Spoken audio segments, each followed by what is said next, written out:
बोल बस की वीडियोस देखने के लिए बोल बस का यूट्यूब चैनल सब्सक्राइब कीजिए और हाँ, बेल आइकन को क्लिक करना मत भूलिएगा।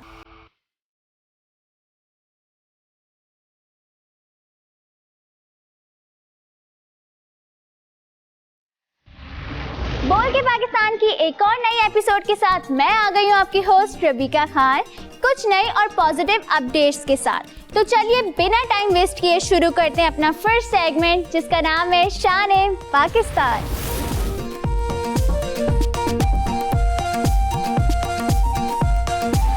कहते हैं इंसान का बेहतरीन दोस्त उसकी किताब होती है, लेकिन उसे लिखना हर किसी की बस की बात बिल्कुल भी नहीं होती। तो आज मैं आपको मिलवाने वाली हूँ एक छोटे 15 साल बच्चे से जो कि राइटर है। तो आइए मिलते हैं। मेरे दाएं और बाएं जानिब ये जो नौजवान आप देख रहे हैं, एक का नाम यासूब है और दूसरे का नाम है नादे अली। ये बच्चे, ये नौजवान, ये जनाब एक किताब के मुसन्निफ़ हैं। ये किताब मेरे पास है जी, यहाँ इस पे इसका जो नाम है, इसका जो टाइटल है वो है जी बीकन ऑफ डॉन। तो इन दोनों से जानने की कोशिश करेंगे कि आखिर ये किताब लिखने का ख़याल कैसे आया और ये शौक़ इनमें कैसे पैदा हुआ। ये सारी कहानी, ये तमाम तर जो है सूरत आल हम आपको बताएंगे। जी अस्सलाम वालेकुम, कैसे हैं आप? वालेकुम अस्सलाम, मैं बिल्कुल ठीक हूँ। और आप कैसे हैं? अल्हम्दुलिल्लाह मैं ठीक हूँ। सबसे पहले तो मुझे ये बताएं नादे अली कि ये ख़याल कैसे आया और कब से लिख रहे हैं, सारी कहानी बताइए। तो एक दिन शाम को 6 साल पहले मुझे एक ख़याल आया कि क्यों ना हम लोग कोई चीज़ लिखनी शुरू करें। हम लोगों ने पोएम्स लिखना शुरू की, उसके बाद आहिस्ता आहिस्ता आर्टिकल्स, उसके बाद फिर कहानियाँ लिखना शुरू की। तो हम लोगों ने सारी कहानियाँ डॉन न्यूज़ में पब्लिश कराई और नौनिहाल जैसे मैगज़ीन्स में भी पब्लिश कराई। कुछ तो न्यूयॉर्क के बेस्ट सेलर में भी पब्लिश हुई है और हम लोग काफ़ी सारे मेडल्स वगैरह जीत चुके हैं। और ये किताब हम लोगों ने लास्ट ईयर हम लोगों ने सारी पोएम्स वगैरह को एक जगह कंबाइन करके एक किताब की शक्ल दे दी और उसका नाम हम लोगों ने बीकन ऑफ डॉन रखा, जो दूसरों को सच की राह दिखाए। अच्छा, सबसे पहले क्या ऐसा लिखा, क्या कोई पोएम लिखी, वो पहली लाइंस जो है वो अगर आप हमें सुनाना चाहें तो सबसे पहले मैंने पोएम लिखी थी काइंडनेस के ऊपर। अच्छा, क्योंकि इंसान को एक चीज़, बुनियादी चीज़ होती है काइंडनेस होना, कि वो काइंड हो। Kindness is truly majestic. Being generous is aesthetic. Always be just and fair. Lenity is occult and mystic. Anger you need to conceal. Be calm and ye will healed. Before you flare, heart made of gold, not steel. नाज़रीन, इनके भाई भी मेरे साथ मौजूद हैं, इनसे भी जानते हैं। यासूब, सबसे पहले तो आप ये बताइए कि इस किताब लिखने में ज़्यादा किरदार आपका था या भाई का था? शुरू तो भाई ने ही किया था, इस तरह मैंने भी फिर फॉलो करना शुरू कर दिया। भाई ने आर्टिकल्स और डिफरेंट स्टोरीज़ लिखना शुरू कर दी, लेकिन मुझे पोइम्स में ज़्यादा इंटरेस्ट आया और मैं पोइम ज़्यादा लिखता हूँ। अच्छा, कहा जाता है कि the more you read the more you right, the more you listen the more you speak. तो ज़्यादा रीडिंग किसकी थी और ज़्यादा लिसनिंग किसकी थी? पढ़ना तो मेरे भाई ने सबसे पहले शुरू किया था, फिर मैंने भी फॉलो किया। वो डिफरेंट किताबें ख़रीदते थे, मैं भी उनको पढ़ता था, फिर मेरा भी इंटरेस्ट डेवलप हो गया, मैंने भी लेना शुरू कर दी। सबसे पहली किताब कौन सी पढ़ी, कौन सी किताब ली? वो एक किताब थी हॉरर वाली, उसका नाम था द हॉन्टेड मास्क। वो सबसे पहले पढ़ी। वो आपने सबसे पहले, आपने नादे अली सबसे पहली किताब कौन सी पढ़ी और ख़रीदी कब? ये सबसे पहली किताब मैंने तब ख़रीदी थी जब मैं 5 साल का था और वो पूरी एक सीरीज़ थी 6 किताबों की। उसका नाम था द अनफॉर्चुनेट इवेंट्स की सीरीज़ थी। तो उसमें ना कुछ बच्चे होते हैं, उनकी कहानियाँ होती हैं, उनके साथ बुरे बुरे हालात पेश आते हैं, तो उन हालात में से कैसे अपनी ज़िंदगी गुजारते हैं, यही इसके बारे में कहानी। यही इसके बारे में। अच्छा, घर का माहौल आपका कैसा है? क्योंकि किताब लिखना, बल्कि कुछ भी लिखना और मुताले से जुड़ा रहना, ये कोई आसान काम नहीं होता। और क्या ये चीज़ आपके डीएनए में थी? घर में कौन ज़्यादा इस पर तवज्जो देता? फादर तो पॉलिटिकल हैं, वो चेयरमैन भी 2 साल के चेयरमैन भी रहे हैं। तो लेकिन हमारी मदर जो थी वो एक शायरा हैं और डॉक्टर भी हैं। तो काफ़ी हद तक तो हम लोग अपनी मदर से इंस्पायर हुए हैं और फिर उनकी तरह हम लोग पोइम्स लिखना शुरू किए, फिर कहानियाँ। तो उनकी भी काफ़ी सारी कहानियाँ छप चुकी हैं, किताबें। अच्छा, मोटिवेट आप वालिदा ज़्यादा आपको बकअप करती हैं और आपके लिए मतलब मुतासिर आप उनसे ज़्यादा हैं? यासूब, मुझे ये बताइए कि खेलने कूदने पे ज़्यादा आपकी तवज्जो है, भाई की तवज्जो है, और क्या ऐसा खेलते हैं और फ्री टाइम में क्या करते हैं? कभी कभी जो वीकेंड्स होते हैं तो उस वक्त हम लोग कुछ खेल लेते हैं टीवी पे वगैरह। अच्छा, क्या उनको मूवीज़ देखते हैं? क्या कैसे अपना फ्री टाइम कैसे गुजारते हैं? हम लोग ये सीरीज़ देखते हैं, जो मेरे भाई ने कहानी का बताया था, इसकी सीरीज़ भी बन चुकी है, वो भी देखते हैं। अच्छा, आप बताइए कि आखिरी आपने कौन सी सीरीज़ देखी, कौन सी ऐसी मूवी देखी, और आप क्या समझते हैं कि ये इन चीज़ों का आपकी इस पे लर्निंग में, आपकी जो है ग्रूमिंग में बड़ा किरदार है? तो हम लोगों ने लास्ट जो सीरीज़ देखी थी वो थी स्ट्रेंजर थिंग्स। उसके अंदर मतलब होते हैं कि बच्चे कैसे अपनी ज़िंदगी गुजारते हैं, कि मॉन्स्टर्स हर जगह होते हैं और फिर उनके साथ कैसे अपनी ज़िंदगी गुजारते हैं। मतलब ये इंसान को एक तरीका देता है कि कैसे बंदा इंसानी तौर पे सर्वाइव करता है। अच्छा, इस सीरीज़ में ये बताया गया? हाँ जी। तो आगे क्या आपको प्लान किया हुआ है कि मतलब इसके बाद ये सीरीज़ देख लिया आपने, इसके बाद आगे का भी कुछ चीज़ें कैसे तरतीब के साथ लेके चल रहे होते हैं आप? हम लोग एक तरतीब के साथ चल रहे हैं कि अभी स्ट्रेंजर थिंग्स हम लोग कंप्लीट कर चुके हैं, तो उसके बाद हम लोग एक बॉर्डरलेयर्स सीरीज़ हम लोग देखेंगे अगली, और फिर उसके बाद आगे देखेंगे। अच्छा, ये सारी किताब आपने इंग्लिश में लिखी हुई है, तो इसमें ज़्यादातर जो पोएम्स हैं वो आपकी जानिब से लिखी गई या भाई की जानिब से लिखी गई? क्या ज़्यादा आप क्या समझते हैं कि आपका कंट्रीब्यूशन ज़्यादा है? आप क्योंकि बड़े हैं और घर का जो बड़ा होता है उसको जो नीचे वाले जो छोटे होते हैं ना, छोटे भाई, वो बड़ा फॉलो करते हैं, तो इस हवाले से क्या करें? पोइम्स मेरे भाई ने ज़्यादा लिखी हैं और मैंने कहानियों के ऊपर ज़्यादा जोर दिया है। मैंने एक चंद पोइम्स लिखी हैं लेकिन 5-6 कहानियाँ लिखी हैं इसके अंदर, और काफ़ी सारे आर्टिकल्स हैं। यासूब ने काफ़ी सारी पोइम्स लिखी हैं, मतलब बहुत सारी पोइम्स लिखी हैं, और इनमें सुर वगैरह बहुत अच्छी तरह लिख रही है। अच्छा, प्लेन और जेट्स उड़ाना बहुत बड़े रिस्क का काम है और उसके लिए एक्स्ट्रा स्किल्स की भी बहुत ज़्यादा ज़रूरत होती है। लेकिन आज मैं आपकी मुलाकात करवाऊंगी अहमद आसिम से, जो कि 15 साल की उम्र से एक्सपर्ट आरसी पायलट हैं। मैं हूं रुखशान मीर। आज के वीडियो में मैं आपकी मुलाकात एक ऐसे 15 साला नौजवान से करवाने वाला हूं जो 6 साल की उम्र से आरसी प्लेन्स हवा में उड़ा रहा है। इसका ख्वाब ये है कि एयरफोर्स में शमूलियत इख्तियार करके एक कामयाब पायलट के तौर पर पाकिस्तान की खिदमत करे। आज मैं मौजूद हूँ मोहम्मद अहमद के साथ, जिसने अपने घर में एक नहीं, दो नहीं, बल्कि दर्जन के करीब आरसी प्लेन्स रखे हुए हैं और बाकायदा तौर पर इनको चलाने की ट्रेनिंग हासिल की है, और मुकम्मल तैयारा भी 15 साल की उम्र में ही हवा में उड़ा चुका है। आइए बात करते हैं मोहम्मद अहमद से। मोहम्मद, कैसे आपको शौक़ पैदा हुआ कि आप एक पायलट बने और 6 साल की उम्र से आप ये तैयारे उड़ा रहे हैं? शौक़ मुझे एविएशन का बचपन से था। एट द एज ऑफ 6 मैं पेपर्स के प्लेन बना के उड़ाया करता था। मैं अपनी क्लास के अंदर भी ना, जब लेक्चर शुरू हो रहे होते थे, मैं उसके अंदर भी प्लेन्स बना रहा होता था। तो मैंने घर के अंदर एक छोटी सी लैब बना ली थी। वहाँ पे मैं डिफरेंट शीट्स ले आना, चार्ट पेपर हो गया, थर्मापूल हो गया, इनके मैं प्लेन्स बना रहा था। वन डे मेरे फादर गुजरे थे, उन्होंने मुझसे पूछा तुम इधर बैठ के क्या करते हो? तो मैंने उनको इस तरह बताया मैं यहाँ पे बैठ के प्लेन्स बनाता हूँ। तो वो काफ़ी ज़्यादा हैरान हुए मेरी इस बात से कि प्लेन्स बनाते हो। तो मैंने उनको बताया कि मुझे एविएशन में इस तरह बहुत इंटरेस्टेड हूँ।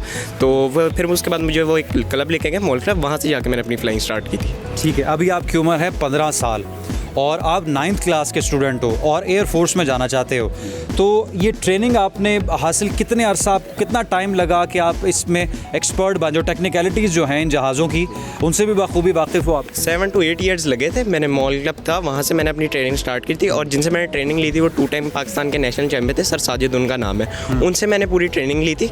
फिर मैंने उधर से अपना एक फर्स्ट प्लेन था मेरा ट्रेनर, वहाँ से मैंने अपनी फ्लाइंग स्टार्ट की थी। सेस्ना के अंदर भी आपने फ्लाइंग की है, उसकी भी बाकायदा तौर पर ट्रेनिंग ली? जी बिल्कुल ऐसा ही है, क्योंकि ये जो प्लेन्स होते हैं इनके ना और असली प्लेन के कंट्रोल्स काफ़ी ज़्यादा सेम होते हैं। शुरू में मैंने इस पर ट्रेनिंग की, फिर उसके बाद मैंने उस पर की है। इनके जो एलिवेटर्स होते हैं, एलरॉन्स होते हैं, लाइक रडर हो गया, ये टोटली सेम होते हैं। जब आप इनको समझना शुरू हो जाते हैं तो आपको ईजिली जब आप उस प्लेन पे मूव करते हैं तो आपके लिए काफ़ी ज़्यादा आसानी होती है उस प्लेन पे। ठीक है, पाकिस्तान में आप पहले नौजवान हैं जिसने इतनी कम उम्र में इन जहाज़ों को उड़ाना सीखा है, तो फ्यूचर गोल क्या है आपका? कोई रिकॉर्ड कायम करना चाहते हैं? इंडिया का एक लड़का 18 साल का, उसका मैं रिकॉर्ड ब्रेक करना चाहता हूँ, लेकिन उसके लिए मुझे स्पॉन्सर्स की ज़रूरत है। अगर मुझे स्पॉन्सर आके स्पॉन्सर करें और मुझे स्पेशल परमिशन मिले तो मैं ज़रूर उसका रिकॉर्ड ब्रेक कर सकता हूँ और फिर मैं वर्ल्ड्स यंगेस्ट आरसी पायलट बन सकता हूँ। ठीक है, एक परमिशन आपको गवर्नमेंट की परमिशन इसके लिए दरकार? जी बिल्कुल ऐसा ही, और सपोर्ट भी काफ़ी ज़्यादा चाहिए जो बिल्कुल नहीं इस वक्त पाकिस्तान में। किस तरह की सपोर्ट चाहिए आपको? इसके लिए परमिशन लेनी पड़ती है, इनको ऐसे लाइक फ्लाई नहीं किया जा सकता। इस तरह हम आर्मी के अंदर इनको फ्लाई करते हैं तो इनके लिए हमें परमिशन चाहिए होती है। ये जो जहाज़ आप उड़ाते हैं तो कहाँ पर जाके आप इन जहाज़ों को उड़ाते हैं और किस तरीके से इनकी टेक्निकलिटीज़ क्या हैं? क्या डिफरेंस है? छोटे जहाज़ भी यहाँ पे मौजूद हैं और साइज़ में काफ़ी बड़ा जिस तरह से वो जहाज़ पड़ा हुआ है, तो क्या डिफरेंस क्या है इनमें? इनके अंदर डिफरेंट कैटेगरीज होती हैं। पहले ट्रेनर होता है, फिर उसके बाद प्रेसिजन फ्लाइंग होती है, फिर 3D फ्लाइंग होती है, फिर इसमें जेट्स होते हैं जो टर्बाइन जेट्स होते हैं। वो काफ़ी ज़्यादा एक्सपेंसिव होते हैं। जो आपको वहाँ पे नज़र आ रहा है वो एक 3D प्लेन है, इस पर चैम्पियनशिप्स होती हैं डिफरेंट, ये पूरी वर्ल्ड वाइड में इसके अंदर चैम्पियनशिप्स होती हैं। और ये वाला जो प्लेन है ये प्रेसिजन प्लेन है, ये आप ट्रेनर के बाद आप इस पर मूव करते हैं। ठीक है, और ये फ्यूल पर उड़ाए जाते हैं, फ्यूल इसके लिए इस्तेमाल होता है? जी बिल्कुल। इनके लिए क्या क्या रेंज है इसकी? जी बिल्कुल, इनके लिए एक स्पेशल फ्यूल बनवाते हैं हम, ठीक है, और इसका जो इंजन होता है वो भी इंपोर्ट करवाते हैं हम खुद। ठीक है, कहाँ से इंपोर्ट हुए हैं ये डिफरेंट कंट्रीज़ हैं, जिस तरह आरसी फैक्ट्री कंपनी है, उनके भी प्लेन्स होते हैं, जीपी का इंजन होता है, डिफरेंट चीज़ें। अच्छा, 6 साल की उम्र में आपने बताया कि सबसे पहले आपने कागज़ का जहाज़ तैयार किया, तो क्या फैमिली में किसी और को भी शौक़ था कि इतनी कम उम्र में आपने कहा कि जी मैंने पायलट ही बनना है और एयरफोर्स में जाना? बेसिकली मेरे ग्रैंडफादर थे, वो भी पायलट ही थे, तो ये एक समझ ले ब्लड लाइन के अंदर ही हमारा पायलट का एविएशन का जुनून है, तो वहीं से मेरे ख्याल से शायद मुझे ये शौक़ लगा। ठीक है, एयरफोर्स के फ़ैन है? जी बिल्कुल ऐसा ही है। हसन सदीकी भाई के साथ मैं चाहता हूँ, मेरी एक रिक्वेस्ट है कि मैं उनके साथ एक फ़ोटो लूँ, जिन्होंने अभिनंदन का तैयारा जो है वो गिराया था। जी, जिस दिन उन्होंने अभिनंदन का प्लेन शॉट डाउन किया उस दिन मैं आरसी फैक्ट्री का एक मॉडल है F-22 रैप्टर, उस दिन मैं उसको ऐसे फ्लाई कर रहा था कि अगर मेरे आगे भी कोई आए तो मैं भी उसको शॉट डाउन करके गिरा दूँ। अच्छा, आरसी जेट्स तो आप 6 साल की उम्र से चला रहे हैं, लेकिन आपने सेस्ना प्लेन भी उड़ाया है, और क्या डिफरेंस आपको लगा? कितना मुश्किल काम था? और अभी आपकी उम्र ही कुछ नहीं, 9वीं जमात के आप तालिब इल्म हैं, तो कैसे किया ये मैंने इसी पे ट्रेनिंग ली थी। इनके अगर आप कंट्रोल्स देखें ना, इसके अंदर जो एलिवेटर है, एलरॉन्स हैं। अच्छा, इस पे कैसे ट्रेनिंग ली? ये तो रिमोट से उड़ता है और उसमें आप ख़ुद उसको उड़ा रहे थे बतौर पायलट। इनके कंट्रोल्स जो होते हैं वो काफ़ी ज़्यादा सेम होते हैं। ये असली प्लेन को ही देख के इनके मॉडल्स बनाए जाते हैं, और आप अगर इस पे ट्रेनिंग करें तो आप अगर असली प्लेन पे मूव करें तो आपको काफ़ी ज़्यादा आसानी हो सकती है। अब जो इसके अंदर एलिवेटर है वो असली प्लेन के अंदर भी होता है, और इसके अंदर एलरॉन्स है जिससे प्लेन मूव करता है राइट लेफ्ट, आप उससे टर्न काट सकते हैं, वो इसके अंदर भी है। एलिवेटर अप डाउन के लिए यूज़ होता है, इसी तरह रडर है, तो असली प्लेन में भी यही सब कुछ होता है। अगर आप यहाँ से समझना शुरू करें ना तो असली प्लेन के लिए आपके लिए काफ़ी ज़्यादा आसानी हो जाती है। ठीक है, यानी इनको देख के ही आपने उसको जो है वो उड़ाना सीखा, सेस्ना प्लेन को? इनको उड़ा के जब मैंने इनको उड़ाया ना, फ्लाई किया, तो इस पर तकरीबन मुझे 7 ईयर्स का अरसा लगा था। तो जब मैं इस पर मेरी पूरी ट्रेनिंग होगी फिर उसके बाद मैंने उस पर मूव किया था, क्योंकि इनके कंट्रोल सेम होते हैं ना, तो काफ़ी ज़्यादा मुझे आइडिया हो गया था कि इसके एलरॉन से क्या होगा, रडर से क्या होगा। अच्छा, आपको डर नहीं लगा कि अभी जो है आप अंडर एज हैं और जब तैयारा आप हवा में लेके गए तो कुछ भी हो सकता है, खुदा न खास्ता कोई नुकसान हो सकता है? नहीं, ट्रेनिंग थी तो इसी वजह से गए थे, लेकिन मेरे लिए एक ड्रीम था। मैं तकरीबन 7 ईयर से इसके लिए प्रैक्टिस कर रहा था, तो मेरे लिए तो एक ड्रीम कम ट्रू था। तो मुझे तो उसमें काफ़ी ज़्यादा मज़ा आया। जब मैंने अपनी फर्स्ट फ्लाइट की तो मुझे उसमें बहुत मज़ा आया था। ठीक है, और अभी आप क्या करेंगे? अभी मैट्रिक आप कर रहे हैं, मैट्रिक के बाद इंटर और फिर आपने फ़ौज का इम्तिहान देना है? मेरे ख्याल में तो मुझे एयरफोर्स में जाना चाहिए। आज मैं आपकी मुलाकात करवाऊंगी सिख कम्युनिटी के कुलियान सिंह से, जो कि पाकिस्तान के फर्स्ट सिख PhD होल्डर हैं। तो आइए मिलते हैं। और आज मेरे साथ मौजूद हैं कल्याण सिंह कल्याण साहब, पाकिस्तान के वाहिद टीचर हैं जिन्होंने PhD अपनी मुकम्मल की है, और इनका थीसिस है life and teaching of Guru Nanak पे। अरसा 12 साल से दरसो तदरीस से वाबस्ता हैं, पाकिस्तान के मुख्तलिफ शहरों में मुख्तलिफ कॉलेजेस में पढ़ाते रहे हैं। आज इनके साथ गुफ्तगू करेंगे और जानेंगे कि पाकिस्तान का ख़ुद भी एक रोशन चेहरा है, पाकिस्तान में यूनिवर्सिटी को और ये जो एजुकेशन सेक्टर है पाकिस्तान का, उसको इन्होंने कैसा पाया। मोदी का भारत और इमरान खान का पाकिस्तान ज़्यादा आज़ाद अक़लियतों के लिए कौन सा मुल्क है, तो बड़ी दिलचस्प गुफ्तगू का इनसे आगाज़ करते हैं। बहुत शुक्रिया कल्याण सिंह कल्याण साहब आपके वक्त का। सबसे पहले तो मुबारकबाद वसूल कीजिए, आप पाकिस्तान के पहले सिख हैं जिन्होंने ये एजाज़ हासिल किया है, और आपको अप्रिसिएशन मिल रही है, ना सिर्फ पाकिस्तान बल्कि पूरी दुनिया में जो है आपको अप्रिशिएट किया जा रहा है। क्या ख्याल था PhD करने के पीछे? देखिए, मैंने देखा था पहले कि हमारी सिख कम्युनिटी और पाकिस्तान में बसने वाली अक़लियतें जो है एजुकेशन सेक्टर में बहुत पीछे जा रही हैं, तो उसके पीछे ये कोशिश कर रहा था कि हम एजुकेशन सेक्टर में थोड़ा सा आगे जाएं। तो इस तरह से मेरे ख़्याल में जो है, एक मेरे माँ बाप की भी दवाएं थी, अरदासें थी, दूसरा उसके पीछे ये था कि हमारी जो लैंग्वेज है, पंजाबी लैंग्वेज है, उसको भी हमें प्रमोट करना चाहिए। और इसके अलावा ये था कि आफ्टर 47 गुरु नानक की जो लाइफ और टीचिंग है वो बिल्कुल ही जो इस मुआशरे से जो है वो अलोप हो रही है, ख़त्म हो रही थी। तो अब ये मेरी पीएचडी से दोबारा रिवाइवल हुआ है मुआशरे में। लोगों ने देखे कि ये एक बात है कि जो पाकिस्तानी रियासत की तरफ से करतारपुर कॉरिडोर को ओपन हुआ, तो उसके पीछे भी यही था कि गुरु नानक की लाइफ और टीचिंग जो है वो फॉर ऑल थी। तो उसकी वजह से ज़हन में एक था कि हमें इस चीज़ पर फोकस करना चाहिए ताकि आने वाले वक्त में हमारा मुआशरा जो है वो दुनिया को एक बेहतरीन मुआशरा, न सिर्फ बेहतरीन मुआशरा होगा बल्कि हमारे मुल्क को देखते हुए लोग इंटरफेथ की मिसालें दें। ठीक है, सोशल मीडिया पर तो सार्फिन बड़ी तादाद में जो है इसको लाइक कर रहे हैं और गवर्नर पंजाब ने भी कल आपको जो है ऑनर किया है, बुलाया है, आपको जो है अप्रिशिएट किया है। चैलेंजिंग क्या था इस सारे सफ़र में कि आपने पहले एमफिल किया, उससे पहले मास्टर्स और फिर पीएचडी आपका जो है वो पंजाब यूनिवर्सिटी से है, जीसी में आप पढ़ा रहे हैं और गुजरांवाला में आपने 5 साल पढ़ाया है। पंजाब के मुख्तलिफ़ शहरों में आप पंजाबी ज़ुबान यहाँ के पाकिस्तानी जो मुस्लिम्स हैं, जो क्रिश्चियंस हैं, जो सिख हैं, तलबा व तालिबात को पढ़ाते आ रहे हैं।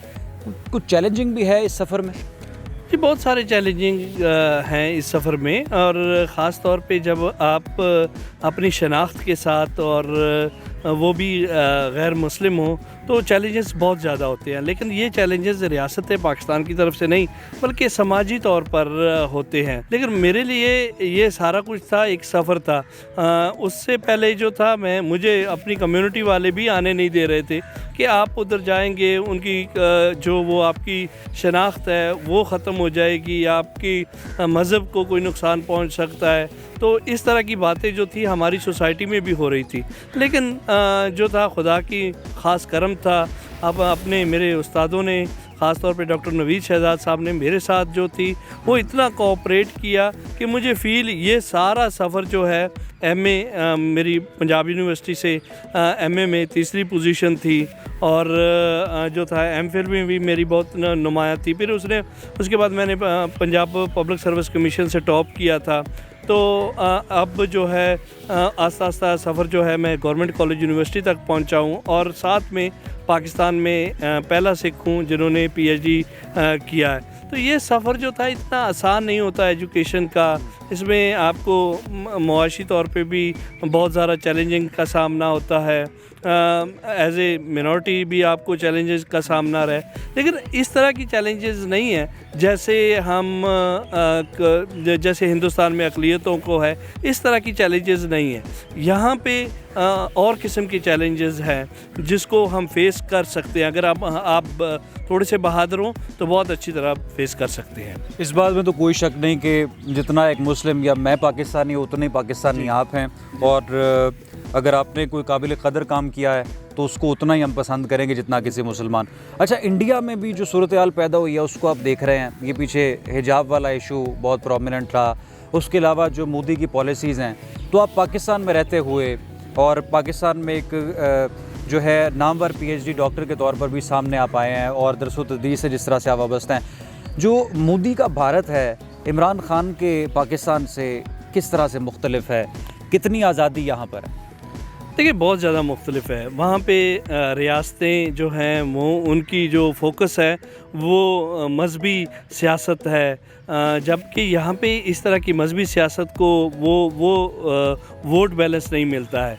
वहाँ पे देखें कि मोदी जो है वो ख़ुद उनके बारे में कहा जाता है कि वो उनकी सियासत जो है वो तशद्दुद के ज़रिए आए हैं वो।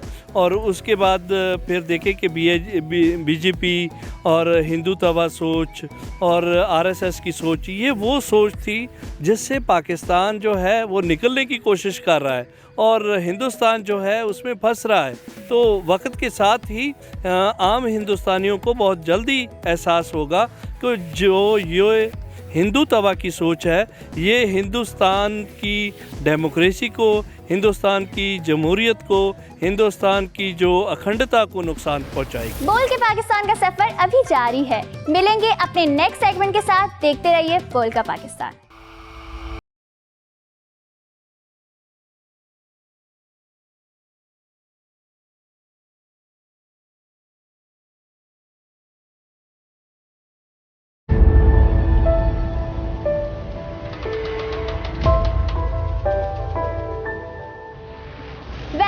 टू बोल का पाकिस्तान। तो चलिए बढ़ते हैं अपने सेकंड सेगमेंट की तरफ, जिसका नाम है अनोखा पाकिस्तान।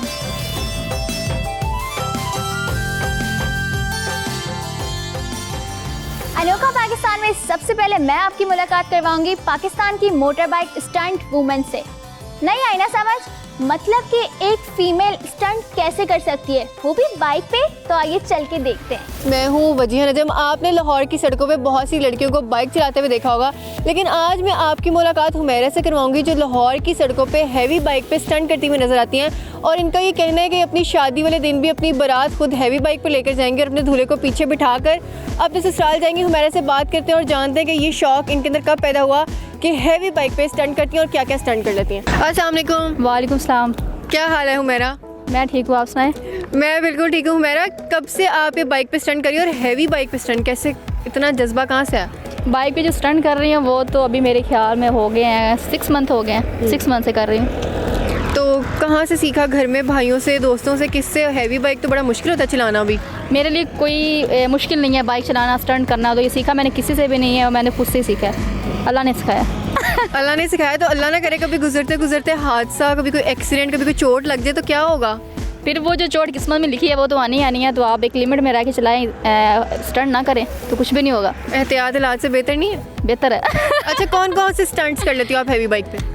अभी आप वीडियो के साथ साथ चलाए ना तो लोग देख लेंगे कौन कौन से हैं। फिर भी थोड़े बताओ तो सी, कौन कौन से व्हीलिंग कर लेती हो, क्या कर नहीं, लेती हो? व्हीलिंग को छोड़ के, व्हीलिंग तो मैं कभी भी ना करूँ क्योंकि मुझे परमिशन भी नहीं है घर से, स्टंट की भी नहीं है। लेकिन वो मैं कर लेती हूँ। कोई प्यारी सी लड़की आए वजिया जैसी कहे कि हमारा स्टंट करने है तो फिर मैं स्टंट कर लेती हूँ। हाँ, जैसे हाथ छोड़ के बाइक चलाना, खड़े होकर बाइक चलाना। जाहिर बात है, हाथ छोड़ के बाइक चलाना, बाइक पर खड़े हो जाना वगैरह वगैरह, इस तरह के 5-6 खतरनाक वाली तो कर ही लेती हूँ। अच्छा, हमने सुना है कि आप लड़कों के साथ रेसेस भी लगाती हैं और अगर लड़के रेस में आपसे हार जाएं तो आप उन्हें 1-2 लगा भी देती हैं, ये सच है?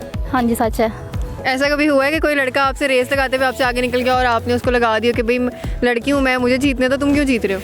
हाँ, ऐसा हुआ था। एक बार हुआ था कि मैंने रेस लगाई, 4 लड़के थे तो वो आगे निकले, एक निकला था तो मुझे गुस्सा आया, मैंने उसको लगाई। मैंने कहा क्यों भाई, वो मेरा से आगे क्यों निकले? तो उसके बाद नहीं दोबारा कभी। लड़के आपको वैसे ओपनली चैलेंज भी करते हैं कि हमारे से रेसेस लगाओ, हम आपको हराएंगे? ये बहुत ज़्यादा करते हैं, बहुत करते हैं। कहते हैं एक बार तो हो जाए, एक बार तो लाजमी, लेकिन नहीं, मैं नहीं करती। अच्छा, घर वालों को कभी वालिदा को या वालिद साहब को पीछे बिठा के स्टंट किए हैं या बाइक चलाई है? स्टंट नहीं किया, बाइक चलाई हुई है। किसी काम से हो, कहीं जाना हो, हॉस्पिटल वगैरह में जाना हो या किसी सामान लेने जाना हो तो मैं ले जाती हूँ। और मेरी वैसे बचपन की विश थी कि बेटे ही बेटियों के लिए कर सकते हैं, बेटियाँ भी माँ बाप के लिए कुछ कर सकती हैं। तो मैं जब छोटी थी तो मेरी ये ख्वाहिश थी कि मैं ज़िंदगी में एक बार तो अपने अब्बू को ना अपने साथ बाइक पे बिठा के लेके जाऊँगी। तो वो मैं अपनी विश पूरी की है। तो एप्रिसिएशन मिलती है या फिर लोग तंग ज़्यादा करते हैं बाहर निकलती हो तो? तंग कम ही करते हैं, ज़्यादा लोग देख के खुश होते हैं। जो इस तरह के माहौल होगा, जैसे अब लाहौर में है तो यहाँ पे लोग ज़्यादा देख के, अगर मैं किसी बैकवर्ड एरिया में जाऊँगी तो वहाँ पे तो लोग कहेंगे कि लड़की आई है, बाइक पे आई है, तो वो थोड़ा सा करेंगे। इस वजह से तो मैंने अपनी सिटी में नहीं चलाई थी। वहाँ पे मुझे रोकते थे कि नहीं यहाँ पे नहीं चलानी, तो मैंने वहाँ पे स्टॉप की। फिर मैं जब लाहौर में स्टडी के लिए आई फिर मैंने दोबारा से बाइक स्टार्ट की। तो घर वाले मना करते हैं, कभी उन्होंने रोका है कि बाइक चला रही हो स्टंट्स ना क्या करो, या फिर लड़की हो, लड़कियों को नहीं ये चीज़ें सूट करती, उनको नहीं करना चाहिए, घर बैठना चाहिए, कुछ भी?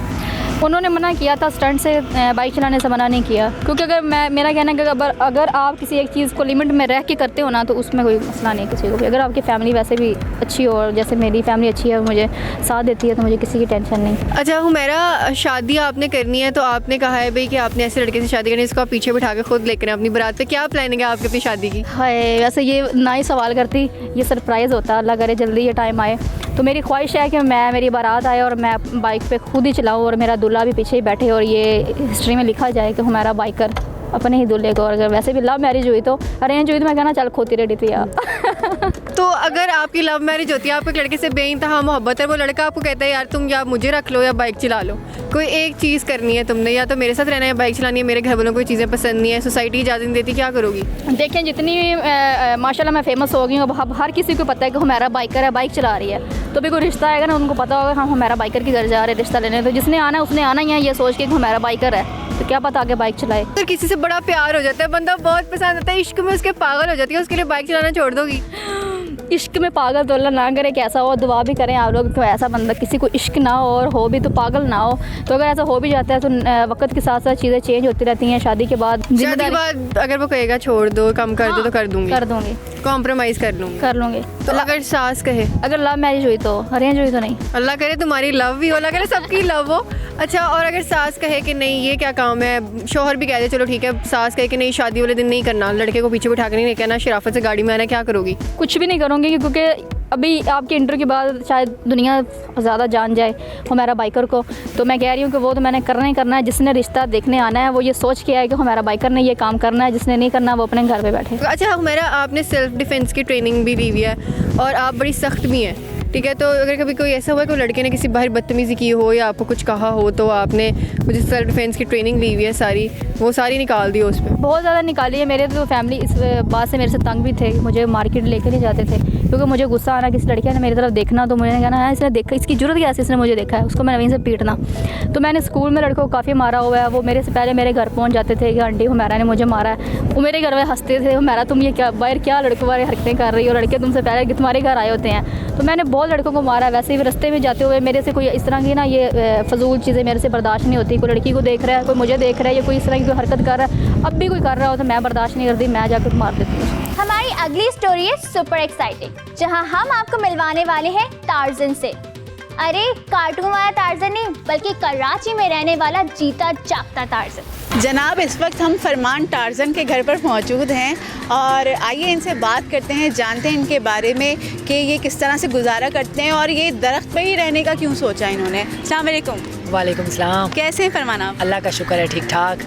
फरमान की दरख्त पर ही क्यों रहने का सोचा और इस तरह से ये जो आपने अपना घर बनाया है, तो ये कैसा आइडिया आया?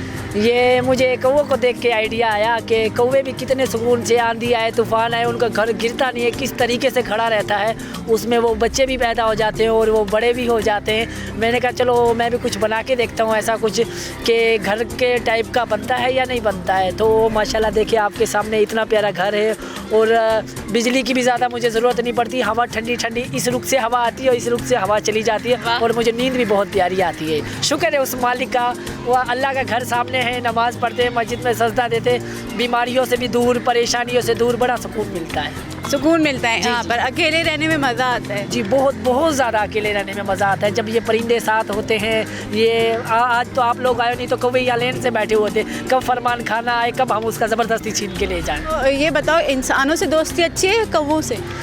इंसानों में वफा नहीं है, कौवों में वफा है। जी वो एक शेर है ना, कहते हैं कि ये मतलब की दुनिया है इसलिए छोड़ दिया इंतज़ार करना, ये मतलब की दुनिया है इसलिए छोड़ दिया इंतज़ार करना, जब रातें गुजर सकती है तो ज़िंदगी भी गुजार लेंगे। भाई वाह, ज़बरदस्त। अच्छा तो फरमान किसने, कौन छोड़ कर गया जो जिसकी याद में तुमने यहाँ बसेरा कर लिया है? मेरी वाइफ मुझे छोड़ के चली गई। नहीं करो।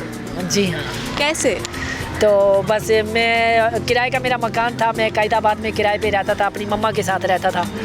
तो बाबा का तो इंतकाल पहले हो गया था, मम्मा को भी जिगर में कैंसर फैल गया था, फिर मम्मा का भी इंतकाल हो गया था। फिर भी हम अम्मी जैसे सिलाई वगैरह करती थी, कुछ अम्मी कमा लेती थी, कुछ मैं कर लेता। यहाँ ये कराची की लड़की है, इसने कभी काम किया नहीं था, बर्तन भी नहीं धोने आते थे, कपड़े भी नहीं धोने आते थे, वो सब मम्मा यार तुम कराची की लड़कियों को ना ऐसे नहीं कहो। वो है ना, तो बता रहे गाँव की होती तो सर पे बोरा भी उठा के रखो, जहाँ बोलती वहाँ रखती। अच्छा। मगर ये मेरी पसंद की थी, ये मेरी गलती थी। मैं यही कहना चाहूँगा, पसंद की शादी कभी भी ना करना, माँ बाप की खुशी से करोगे तो ज़िंदगी खुशहाल रहेगी। ये बात तो सही है कि जो है ना, माँ बाप की मर्ज़ी से शादी करो तो ज़िंदगी अच्छी, लेकिन कुछ शादियाँ ऐसी भी होती हैं ना जो माँ बाप की मर्ज़ी से करती हैं फिर भी अच्छी नहीं रहती। फिर बस मैं जो मेरे साथ जो हालात गुजरा, मैं तो दुआ करूँगा अल्लाह करे किसी के साथ हालात ना गुजरे। मैं तो अब ज़िंदगी में सोच लिया अल्लाह माफ़ करे, शादी नहीं करूँगा अब। क्यों? नसीहत हो गई है। इतनी अच्छा तुमने घर बनाया, यहाँ पे एक बसेरा अपना यहाँ पे कायम किया है, तो क्यों नहीं करो? नहीं, इस बसेरे में कहाँ रहेगी? देखो आप दरख्त पे चढ़ते चढ़ते आपको कितनी मुश्किलात हुई है, तो तुम उसके लिए फिर सीढ़ियाँ बनाओगे। 10 मरतबा नीचे गिर जाएगी।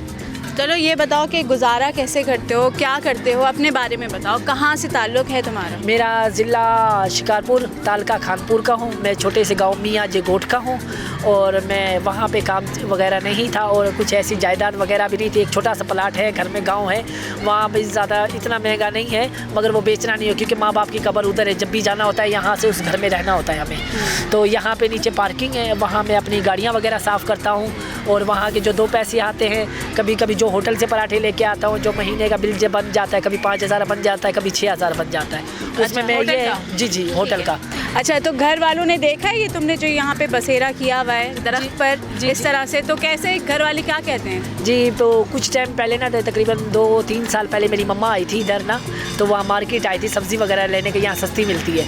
तो उसने देखा तू इतनी ऊपर यहाँ काम छोड़ के तू इधर आता है, तू इधर रहता है आके। मैंने कहा आप चढ़ोगी? बोली नहीं भाई, इतनी ऊपर कौन चढ़ेगा, जो आइए हाथ पैर ये भी टूट जाएंगे।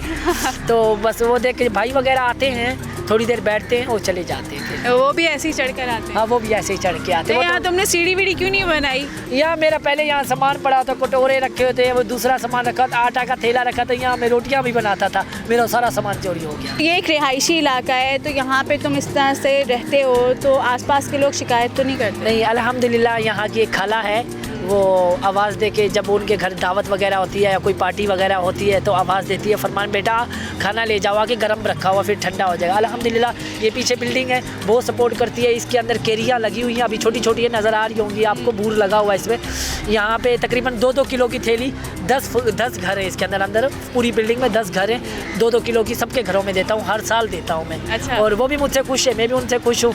जब उनको सब्ज़ी वगैरह मंगानी हो, घर में मर्द नहीं होते हैं या बच्चे नहीं होते हैं, तो आवाज़ दे देते, फरमान बेटा ये पैसे फेंक रहे, सब्ज़ी ला के दे दो, वो सब्ज़ी ला के देता हूँ।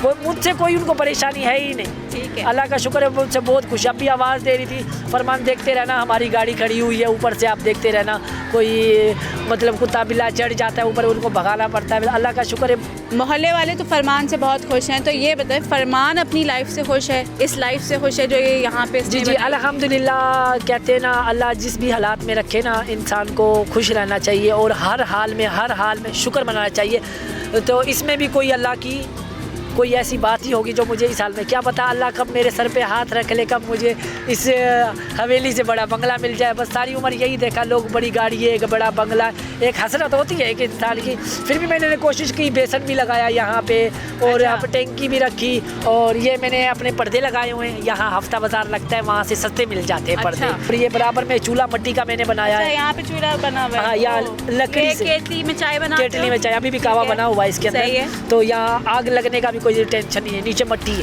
अब बारी है जायका पाकिस्तान की, लेकिन उसके लिए करना होगा आप लोग को थोड़ा सा इंतजार, क्योंकि मैं ले रही हूँ एक छोटा सा ब्रेक। मिलते हैं एक छोटे से ब्रेक के बाद।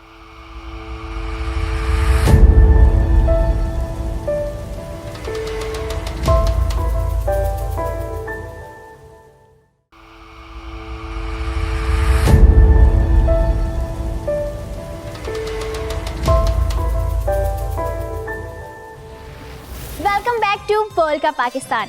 अब शुरू करते हैं अपना थर्ड सेगमेंट, जिसका नाम है जायका पाकिस्तान।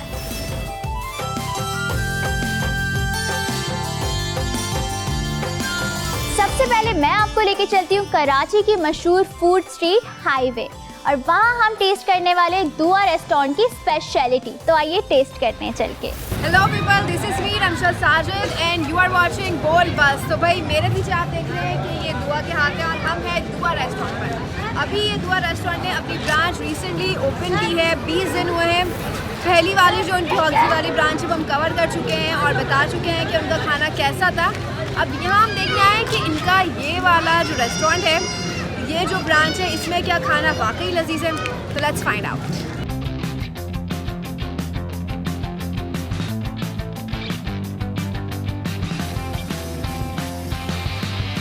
तो गाइस, गर्मियों में तो आउटडोर आप बैठ सकते हैं, लेकिन जैसे कि आजकल सर्दी हो रही है तो यहाँ पर इंडोर वाला जो फैसिलिटी है वो भी मौजूद है।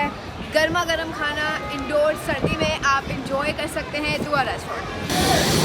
तो गाइस, जैसे कि आप देख रहे हैं कि यहाँ पर हमारी प्रॉपर खाना बन रहा है और हाइजीन का ख्याल रखा जा रहा है।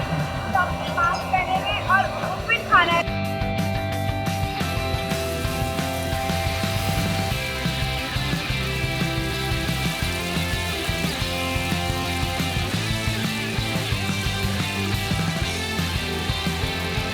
तो अगर आप फैमिली के साथ आ रहे हैं तो फैमिली में तो बच्चे होते ही हैं, और बच्चों के लिए यहाँ पर तफरीह के लिए बहुत सारे ऑप्शंस मौजूद हैं। इतनी सारी राइड्स हैं, बच्चे आ सकते हैं घर वालों के साथ, खाने के साथ साथ राइड्स एंजॉय कर सकते हैं। इसी तरह बच्चों के लिए पूरा प्ले एरिया बना हुआ है, और मैं भी छोटी सी बच्ची हूँ, so I am going to try my ताकत ऑन इट। यहाँ पर एक बहुत ही मज़े की ऑसम की विजुअल राइड है। पहली बार ले रही हूँ, मुझे नहीं पता कि क्या होने वाला है, तो stay tuned.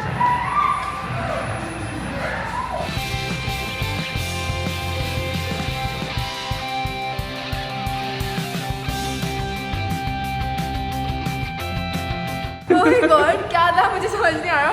It was so scary, but it was so real as well.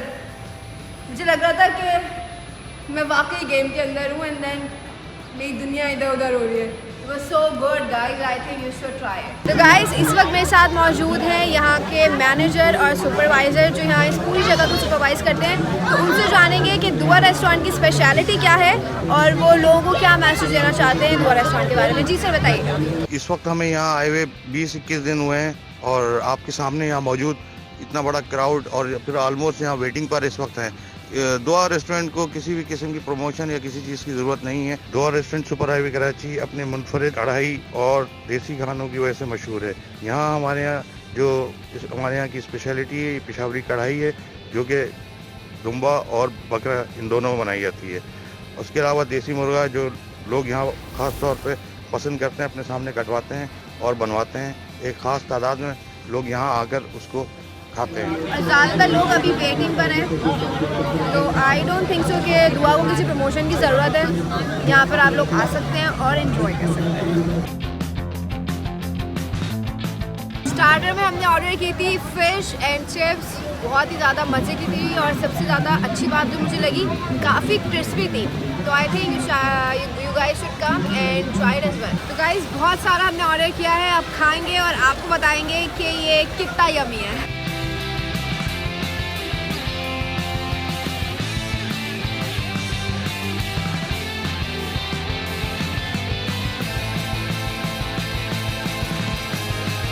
Guys, हमारा लजीज और मज़ेदार खाना तो हमारे सामने है। शाशलिक है, स्टेक है और मंचूरियन राइस है।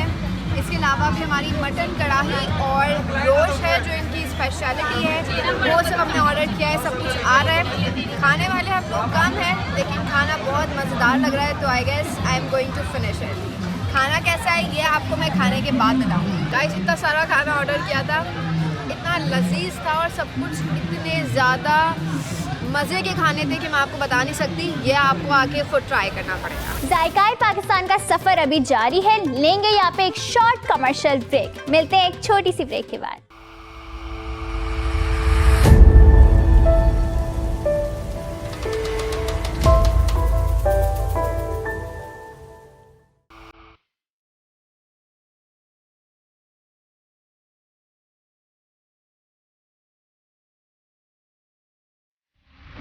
अब मैं आपको टेस्ट करवाऊंगी पाकिस्तान का सबसे बड़ा चिकन रोल, जिसको सर्व करने वाले रेस्टोरेंट ने चैलेंज किया है जो इस रोल को खत्म कर लेगा उसके लिए ये रोल फ्री।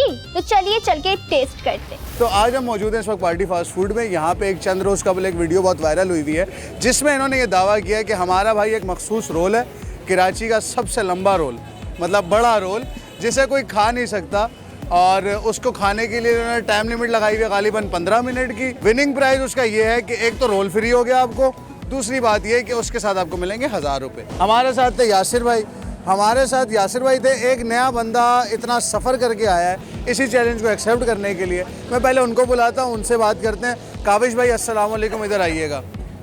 क्या हाल है काविश भाई? अल्लाह का कैसी तबीयत है? इस चैलेंज के बारे में आपको कितना पता है? इससे अभी तक तो मैंने जो वीडियो देखी है उसको देखते हुए ये लगा है मुझे कि कोई मुश्किल चैलेंज नहीं है। मुश्किल चैलेंज नहीं है भाई। तो यासिर भाई ने ये दावा किया है कि इस रोल के चीछड़े तक उड़ा देंगे इंशाल्लाह। तो पहले हम चलते हैं, रोल को बनते हुए देखते हैं। तो मेरे साथ इस वक्त उस पराठे के मखसूस इंजीनियर मौजूद हैं, मैं पहले उनसे बात करता हूँ। तो ये बताइएगा कि इसमें कितने पेड़े लगते हैं? इसमें कोई 8 पेड़े लगेंगे। 8 पेड़े। मैं कह रहा हूँ आप इसको 10 का बना दो, हमारा जो चीता है ना वो फाड़ देगा इसको। मतलब आप चैलेंज कर रहे हैं भाई? चैलेंज पे चैलेंज कर दिया। तो चलें, खैर इसकी मेकिंग तो पहले हम देखते हैं। अभी ये मेकिंग हो रही है इसकी। ये सारे इन्होंने पेड़े जोड़ दिए हैं इस वक्त। चलो भाई, अब आ गए हमारे दूसरे इंजीनियर। यार पूरी की दहशत ही इतनी है माशाल्लाह, बंदा खाने का क्या सोचे, मेरा तो देख के दिल भर गया। अच्छा सऊद भाई, मुझे ये बताइएगा आप इसमें चिकन कौन सा ऐड कर रहे हैं? फ्राइड चिकन है। अच्छा, फ्राइड चिकन है। ओके, नॉर्मल बारबेक्यू नहीं है। और ये चिकन इस वक्त क्रश हो रहा है भाई। ये किलो 2 किलो से ज़्यादा ही होगा, क्योंकि बंदा हाथ भर भर के डाल रहा है। ये तोल के नहीं डाल रहा, ये भर भर के डाल रहा है और इनका अंदाज़ा है कि 2 किलो, ये ज़्यादा ही होगा भाई। ओके, अब इसमें क्या ऐड हो रहा है? ये इसमें रायता ऐड होगा। लो भाई, रायता आ गया। अब क्या ऐड हो रहा है? ये chilli garlic sauce. Chilli garlic sauce add हो गई। क्या ऐड हो रहा है? ये क्रीमी मायो गार्लिक हमारा special sauce. Creamy mayo garlic इनका पार्टी पुश वालों का स्पेशल है ये। मायोनीज। अब ये आ गया इनका मायोनीज, और ये हो गया माशाल्लाह से रोल पूरा तैयार। ये न्यू बॉर्न बेबी जितना जो रोल है, इसको मतलब ये एक हाथ से पकड़ने वाली चीज़ नहीं है, अकेले आप पकड़ नहीं सकते माशाल्लाह से। और हम आपको दिखाते हैं कि 15 मिनट में वो खा पाते हैं या नहीं। अगर नहीं खा पाएंगे तो उनसे यहाँ पे हम भी उनसे खाना खा के जाएंगे और इस रोल के ही पैसे दिलवा के जाएंगे इंशाल्लाह। चले अंदर। आप रेडी हैं? बिल्कुल बिल्कुल रेडी हूँ। कुछ लगा हुआ है या कोई बहाना जो बाद में करना है वो अभी कर लो? नहीं कि मेरा दिल घबरा रहा था या मुझे पसीने आ रहे थे या गर्मी। बस सब कर मैं अब खाऊंगा। जी काविश भाई जी, सारी काविशें हो जाएंगी आज? बिल्कुल ज़रूर। तो भाई इनका टाइम शुरू होता है अब। Dish dish dish dish dish dish dish. एक बंदा इस वक्त खोलने में मसरूफ है। छुरी दो भाई, छुरी दो, फारिग नहीं छोड़ो छुरी को, या दे दो या खुद। इस वक्त रोल कट रहा है, खाओ। काविश टाइम वेस्ट नहीं करो तुम यार, ये मैं कागज़ हटा रहा हूँ ताकि ये खाते हुए दिखें। अच्छा हम अपन इसमें छिलें, ये 20 मिनट कैसे निकल जाएंगे हमारे, हमें पता भी नहीं लगेगा। देख लीजिएगा आप। माशाल्लाह काविश भाई, बातों में वक्त नहीं गुजरना चाहिए, बस ये चीज़। काविश भाई हब्शी बन के खाना है भैया, ये नाजुक नहीं। हाँ हब्शी बन के खाओ भाई, नाजुक वाजुक नहीं बनो। पहली दफ़ा रोल खा रहे हो। बंदे ने ऐलान कर दिया कि अगर खा लिया तो 1000 मेरी तरफ से। 2000 हो गए भाई, 2000 हो गए। बहुत स्लो खा रहे हो अभी तो, मतलब कि 10% भी नहीं खाया गया अभी। अभी नहीं, अभी तो बहुत पीछे है। अभी इतना टाइम बाकी है इस वक्त, टाइम बहुत है अभी। आराम से ये सांस भी ले सकते हैं, घूम फिर के आ जाओ। भाई ये बंदा खा गया यार। यासिर भाई आप तो, यासिर भाई जैसे लग रहा है वलीमे का खाना खा रहे हैं, आराम से खाएंगे भाई। अपना लिफाफा दिया हुआ है, कोई उठाएगा थोड़ी यहाँ पे।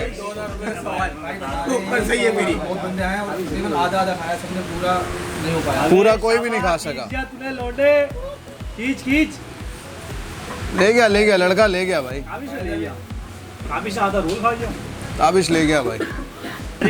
दिखा तो दे जरा, 1000 ऐसे होते हैं भाई वो देखो भाई, नोट भी दिख गया। 2000 पूरे दिखाए ना, 2000 पूरे। मेरी तरफ से 1000 रुपए। मैं तो आम बंदा हूं, कोई रेस्टोरेंट की तरफ से नहीं हूँ। बहरहाल वाकई ये बहुत मुश्किल है, वाकई बहुत मुश्किल है, क्योंकि इसमें पराठा प्लस फिर वो ग्रिल्ड नहीं है, वो फ्राइड चिकन है, फिर इतने उस पर स्पाइसेस डले हुए हैं, सॉसेस डले हुए हैं। ये वाकई बहुत मुश्किल है।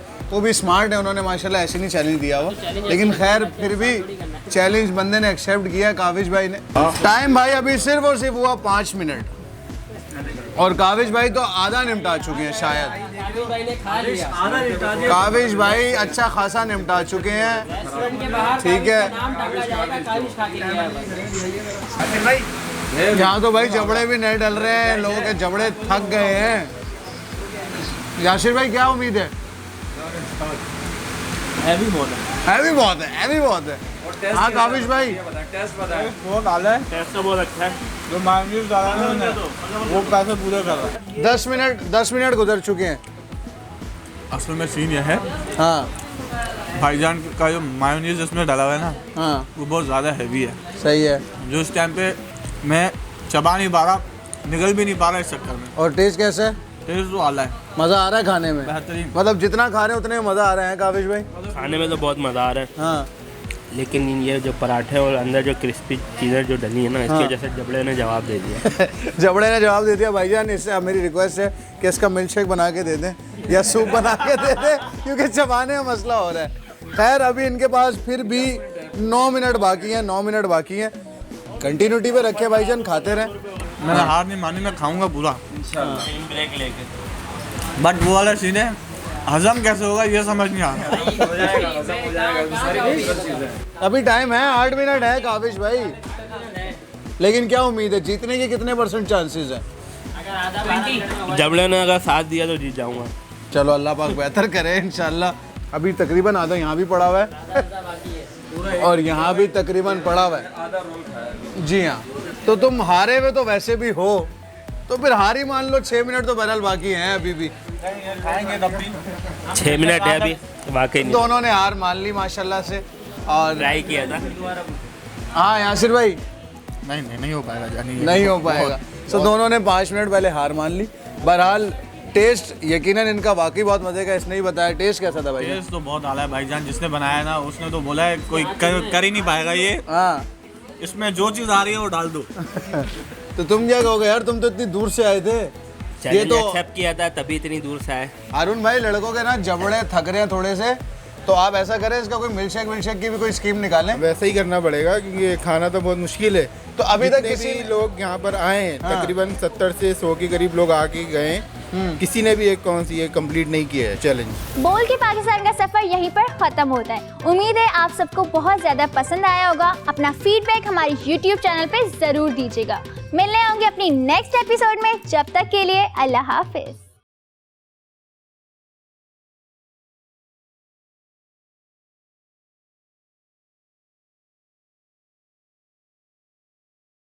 की वीडियोस देखने के लिए बोल बस का YouTube चैनल सब्सक्राइब कीजिए और हाँ, बेल आइकन को क्लिक करना मत भूलिएगा।